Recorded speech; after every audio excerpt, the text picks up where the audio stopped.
नमस्कार, good evening to all. आज prevention delay in discharge of officially duties act on RTI. दोस्तों, आज का इस वेबिनार में हम महासेवा और MNS media news stories positive और नॉलेज शेयरिंग प्लेटफॉर्म में हम आते रहे हैं और आते रहेंगे और लोगों को अवेयर करते रहेंगे। और आप सब तमाम लोग लाइव देख रहे हैं दोस्तों यूट्यूब पे, सभी का मैं स्वागत करता हूँ इस खूबसूरत लाइन पे। और हमारे जो गेस्ट ऑफ ऑनर आए हैं, जो भी कीनोट स्पीकर हैं और तमाम वेबएक्स पे जो हमारे प्यारे प्यारे ऑडियंस है, दर्शक है दोस्तों, मैं इस खूबसूरत लाइन के साथ में आपका दोस्त और होस्ट सुनील शर्मा इस खूबसूरत लाइन के साथ में स्वागत करता हूँ। ना कोई राह आसान चाहिए, ना कोई राह आसान चाहिए, ना ही हमें कोई पहचान चाहिए। ना कोई राह आसान चाहिए, ना ही हमें कोई पहचान चाहिए। एक ही चीज मांगते हैं रोज भगवान से, एक ही चीज मांगते हैं रोज भगवान से। आप सभी के चेहरों पर, अपनों के चेहरों पर हर पल प्यारी सी मुस्कान चाहिए, हर पल प्यारी सी मुस्कान चाहिए। तो इस मुस्कान के साथ में आज इस वेबिनार की शुरुआत करता हूं, जिसका विषय बताया। और आज के हमारे कीनोट स्पीकर विजय कुंभार जी हैं, जो पूना से जुड़े हुए हैं हमारे इस वेबिनार में। विजय जी, आपका स्वागत है।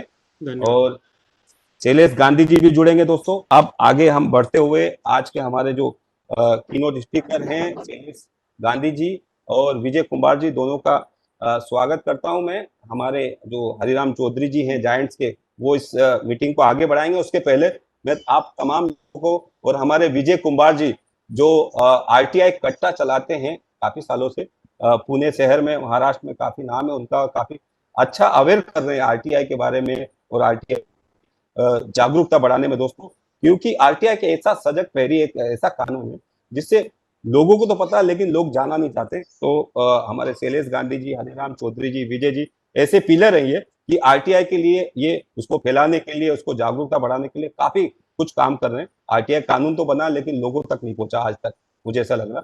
इसलिए जो लोग अवेयर कर रहे हैं, एक उन सब लोगों के लिए सैल्यूट है।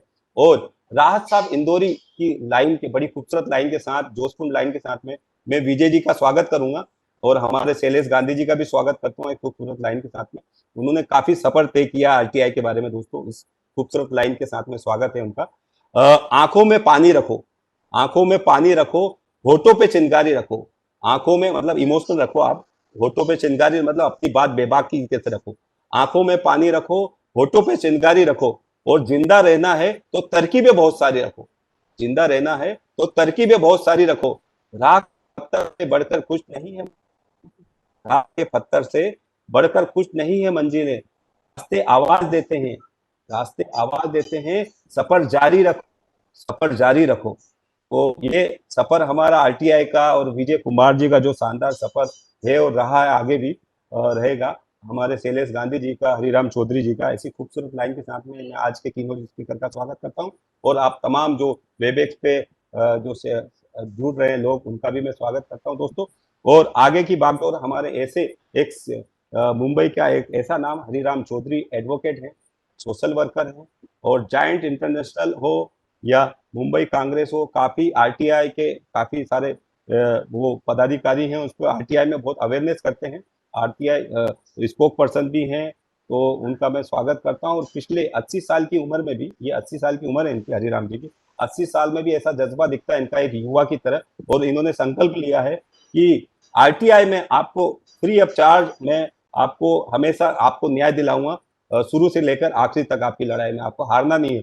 वो प्रिवेंशन डिले हो या लोकशाही दिन हो या आरटीआई की तमाम छोटी छोटी जानकारी चाहिए आपको कैसे ड्राफ्ट। इसी लाइन के साथ में मैं हरिराम चौधरी जी, हमारे जो महासेवा और जायंट्स का जो गठबंधन है पिछले 3-4 साल का, जो ऐसे आरटीआई सेमिनार था, वही एक डिजिटल का हिस्सा है हमारा। तो हरिराम चौधरी जी, प्लीज वेलकम, आपका स्वागत है। आज अब आपके हवाले आज आगे का प्लेटफॉर्म। सुनील शर्मा जी, बहुत बहुत धन्यवाद। सुनील शर्मा जी, कहता हूँ कि एमएनएस मीडिया जो टीवी चैनल है, तो उसके वो और इस संस्था में आज एमएनएस मीडिया न्यूज सर्विस भी साथ में है, जायंट्स वेलफेयर फाउंडेशन भी है, और पेरेंट ऑर्गेनाइजेशन हमारा महासेवा है, महाराष्ट्र सोसाइटी वेलफेयर एसोसिएशन, जिसके चेयरमैन श्री रमेश प्रभु है। वो और रमेश प्रभु जी के साथ में जायंट्स वेलफेयर फाउंडेशन और एमएनएस मीडिया पिछले 5 साल से फिजिकली पहले करते थे, रेगुलरली उनके एयर कंडीशन कॉन्फ्रेंस रूम में, और रिफ्रेशमेंट वगैरह सब फ्री और पब्लिक के लिए रहता था, जो रेगुलर था। और अब जब तक वो, अब लॉकडाउन की वजह से हम लोग ऑनलाइन कर रहे हैं, और 2 महीने के बाद में फिर हमें फिजिकल भी हम शुरू कर देंगे। और इसके साथ ही आज का जो प्रोग्राम है वो फेसबुक के द्वारा भी लाइव है, यानी कि जो लोग बाद में भी देखना चाहते हैं वो भी देख सकते हैं। और हम फेसबुक के द्वारा कई कई जगह पे शेयर करेंगे, तो इसलिए आप लोग जो प्रोग्राम दोबारा भी देखना चाहते हैं, 3 बार देखना चाहते हैं, वो देख सकते हैं। और उसके बाद भी अगर कोई मुझे कांटेक्ट करना चाहे तो हम लोगों को आप कांटेक्ट कर सकते हैं। अब इसके साथ में और मैं विजय कुमार जी का स्वागत करता हूं कि वो पूना से हैं, और शैलेश गांधी जी भी हमें ज्वाइन करने वाले हैं। कुछ नेटवर्क प्रॉब्लम की वजह से वो नहीं कर पा रहे हैं, उनसे फ़ोन से बात हुई हमारी, लेकिन वो ट्राई कर रहे हैं। अब विजय कुमार जी बोलेंगे राइट टू इन्फॉर्मेशन एक्ट के ऊपर, और शैलेश गांधी जी बोलेंगे prevention of delay in discharge of official duties act. और जब हम फिजिकल करते हैं तो 2 एक्ट और बताते हैं, प्रिवेंशन ऑफ लोकशाही, प्रिवेंशन लोकशाही दिन, एक तो लोकशाही दिन पे बोलते हैं, और एक राइट टू सर्विसेज एक्ट। और ये चारों को कैसे कंबाइन करके, इंटीग्रेट करके कैसे एक्शन लिया जाए, तो हम मीटिंग में ये क्लेम करते हैं, जो कि हम सफल हुए हर बार, कि आपका स्टेट गवर्नमेंट हो या म्यूनसिपल बॉडीज हो, अगर आपका काम रुका हुआ है तो ये 4 कानून की सहायता से 4 महीने के अंदर आपका काम होकर रहेगा।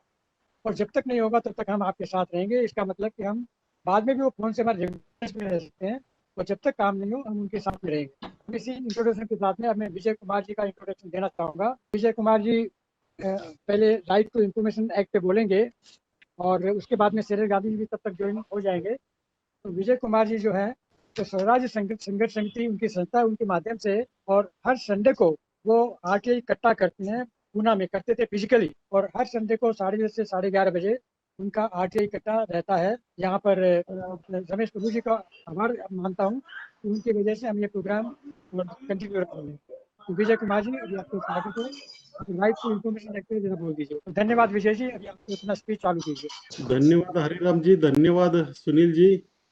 मीटिंग की शुरुआत तो बड़े शायराना अंदाज में हो गई। हम भी यस सर, आप भी फरमाइए।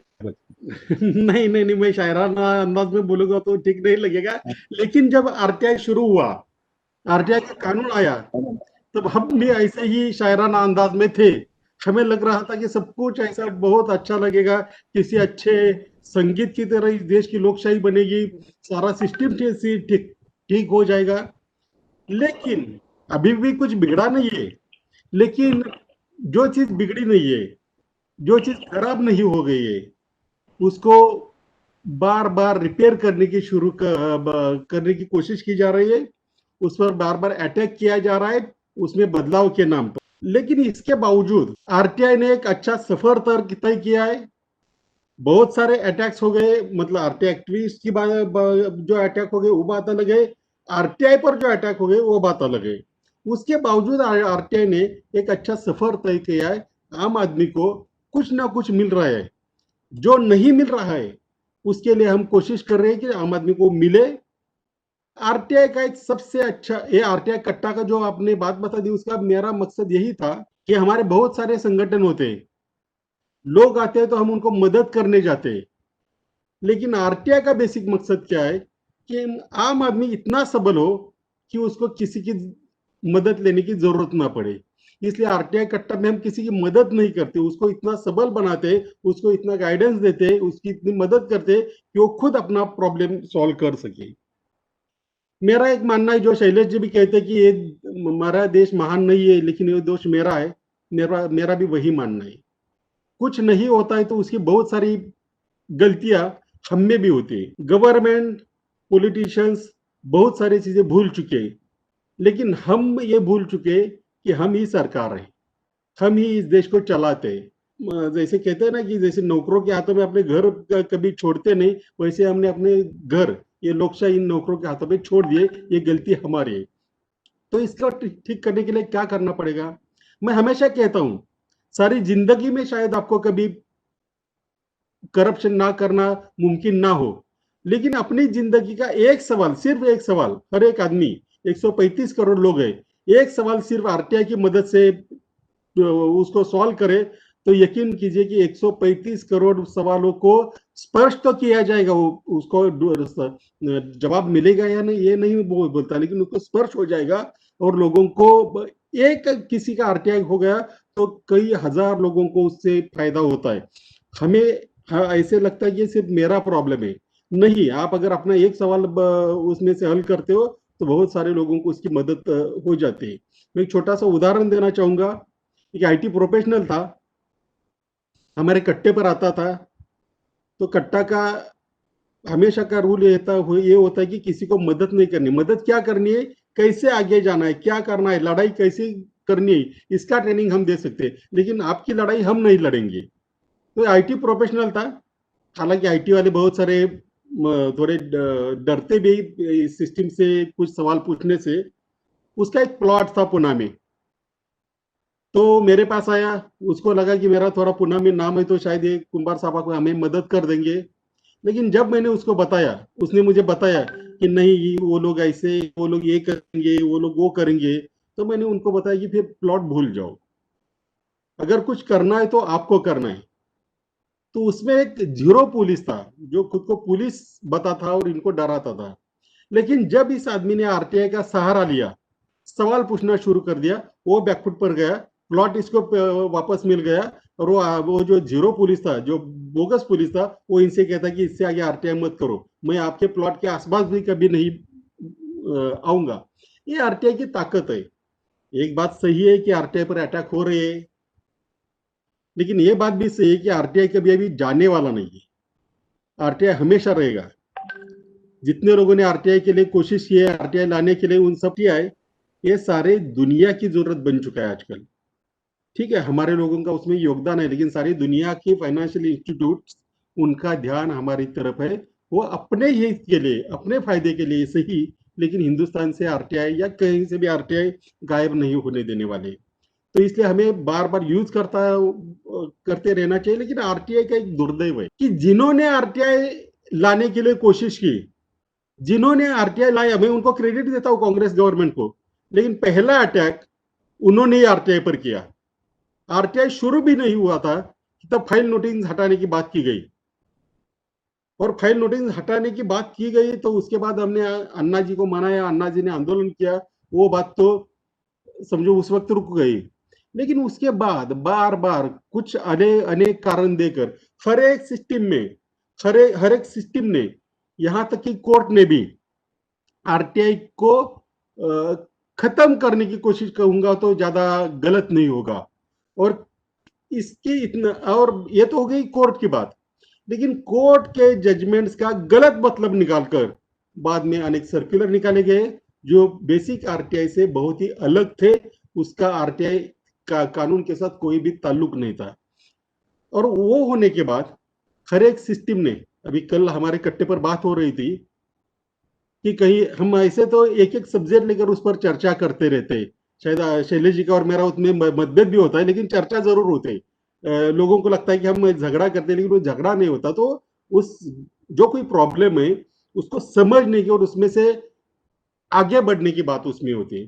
तो एक जगह किसी प्यून को अपॉइंट किया गया है महाराष्ट्र में, पब्लिक इंफॉर्मेशन ऑफिसर। वहां कंसेंसस तो हमारा बना नहीं, लेकिन एक बात हमको पता लगी कि हिंदुस्तान में कोई ऑफिसर नहीं, ऑफिसर नाम की कोई डेफिनेशन नहीं है। हिंदुस्तान में जो है सारे के सारे सर्वेंट्स है, भले उनको हम ऑफिसर करते हुए उनको कमीशन कहते रहेंगे।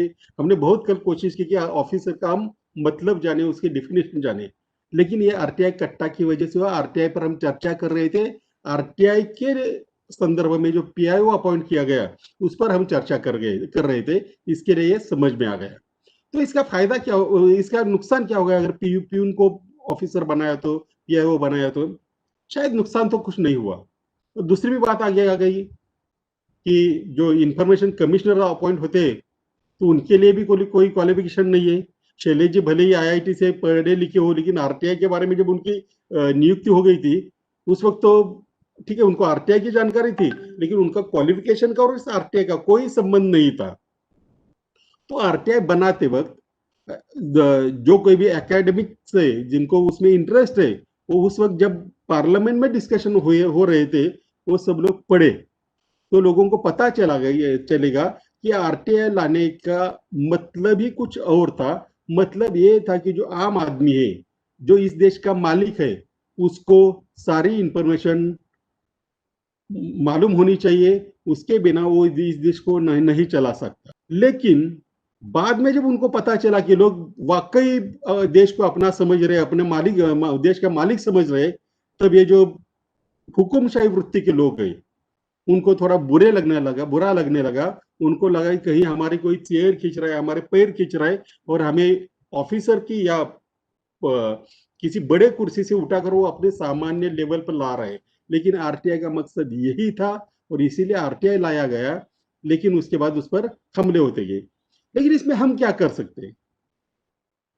जब आरटीआई पर कोई अटैक होता है तो सारे इंडिविजुअल लेवल पर, जो शैलेश जी भी अगर आरटीआई की बात होती है तो बता देते थे आपको कि हम इंडिविजुअल ये पॉलिटिशियंस या ये जो सारी सिस्टम किसको डरते हैं?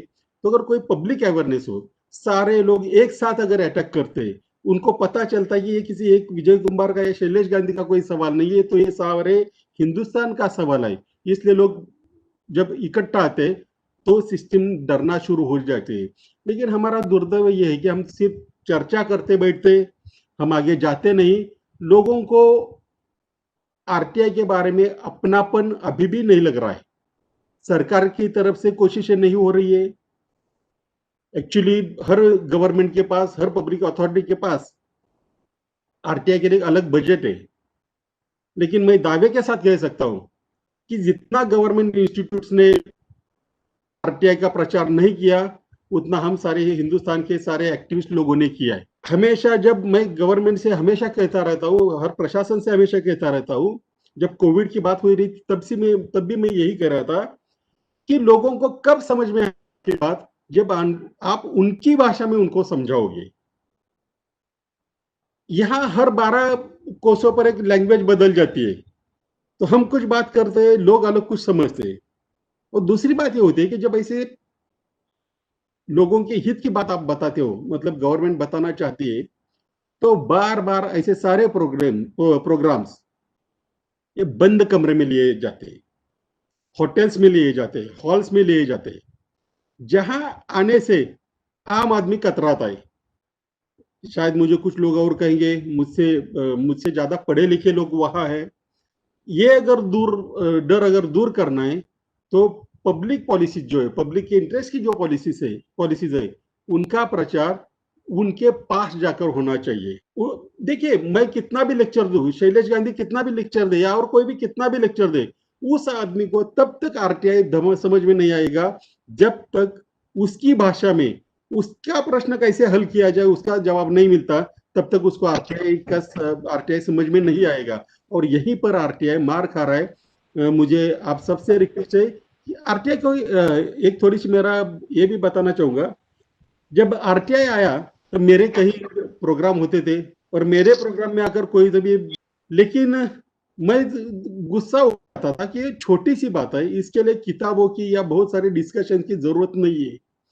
लेकिन होता ये था, बाद में हुआ ये कि जब मैं कुछ पेपर्स में लिखने लगा तो मुझे पता चला कि ये सिर्फ बताने से काम नहीं चलेगा, लोगों तक इसकी असलियत जानी चाहिए, क्योंकि तब तक कुछ सर्कुलर निकल रहे थे, कुछ ऑर्डर्स आ रहे थे और उसका मतलब अलग अलग निकल रहा था। आरटीआई बहुत छोटा है, मुझे लग रहा था कि किताब लिखने की जरूरत नहीं, लेकिन बाद में नौबत ऐसी आ गई कि हम लोगों को लिखनी पड़ी। ये वैसे तो आरटीआई के जो मकसद था उसका ये पराभव ऐसे मुझे लगता है, लेकिन वो हमने मान लिया है। दूसरी बात मुझे एक्टिविस्ट के बारे में कहनी है, आरटीआई से ब्लैकमेलिंग होता है। मुझे पता ये नहीं चल रहा है कि हिंदुस्तान में ऐसा कौन सा कानून है, कौन सी बात है कि उसका दुरुपयोग नहीं हो रहा है। एक बात हुई, इसका मतलब ब्लैकमेलिंग का समर्थन नहीं करता, लेकिन आरटीआई में से अगर कोई ब्लैकमेलिंग कर रहा है तो इसका मतलब ये है कि किसी ने जो कुछ भी गलती की है वो बाहर आ गई है। अगर वो गलती करने वाला है, वो अगर डकैत है, तो उसको ब्लैकमेलिंग करने वाला कोई पॉकेट मार रहे। तो मैं हमेशा यही कहता हूं कि आपको किसकी तरफ से लड़ना है।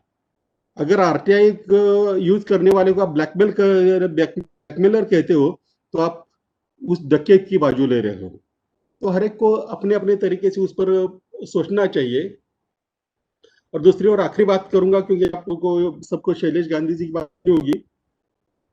हमें एक आदत लग गई होम डिलीवरी की, वो आदत छोड़नी चाहिए, खुद आरटीआई का यूज करना चाहिए।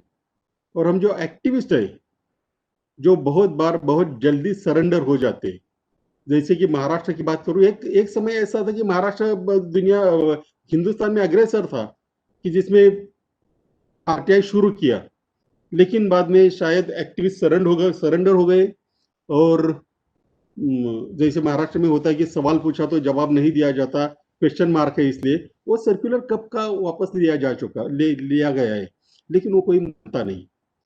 और हमारे मंत्रालय के जो परिपत्रक वाले साहित्यिक बोलते हूँ, जो हर बार नया नया सर्कुलर निकालते रहते हैं, वो कुछ तो भी अलग लिखते हैं और आरटीआई का मतलब कुछ और ही हो जाता है, और उसके आगे भी हम लोग बहुत जल्दी सरेंडर हो जाते। तो मेरी आप सब लोगों से ये रिक्वेस्ट है। और सिर्फ इतना ही नहीं, मैंने कहा किया ऐसे मैं नहीं बोलूंगा, लेकिन पूना में आरटीआई लाइब्रेरी है, ठीक है, अभी उस पर जब तक मैं नहीं जाता तब तक वो अपडेट नहीं होती, लेकिन पुणे म्यूनिसिपल कॉर्पोरेशन में आरटीआई लाइब्रेरी है।